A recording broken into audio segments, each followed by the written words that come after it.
Aç kaldım. Aç kaldım. Aç kaldım. Tutun ballarım aç kaldım. Aç kaldım. Aç kaldım. Aç kaldım.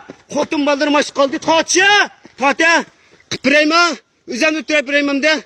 Üzerine ütürepireyim. Ütürepireyim. Aç kaldım. Sazayı aç kaldım. Aç kaldım. Aç kaldım. Aç kaldım. Aç kaldım. Aç kaldım. Aç kaldım. Aç kaldım. Aç kaldım. Yigidek nimi kaldı. Şişe aç kaldı. Şişe aç kaldı. Şişe aç kaldı. Ha? Aç kaldım. Aç kaldım. Aç kaldım. Aç kaldım. Aç kaldım. Ben de prema. Kuzgun tokmasından. Seninle yaydığa emin ol. 我不知道从43号楼出来还是40几号楼出来的，叫不回去。 Kedim tıqqala ködüңlümü, sizler öyle yetip yağızım ne, sizlerni işki bek eves kıpmı getmengler. Bak pul cıkları, paket төлep kalamay avarı. Bak kıyınçılıkla köp aylardı maynak çapat atıdı. Kadir getili. Manda bunu. Ha, kışını yankıya. Bırkık, yeme içme, işlep. Bulgu tepsilip, su eptemitip. Bulgar.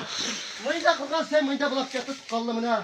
Mayda yılıp taşvetip malıman sep tavuz derikme. Eğer yine tavuzun olmasa, maparın iş kuşçul taşvetip günahın tulu çıkıp koyma. Kaçan günahını tunudum. Ben de hem de binası botu diyen cevap derikme ben. Bunda yuva senimi teramtı bir şey. Bunda yeminimi teramtı bir şey. Yuva sen. Tereha yuva sen. Hemmeden tersi tepkime. Onunkilerden hemmeden gelişi toplu yaptıma. Tereha yuva sen. Tereha.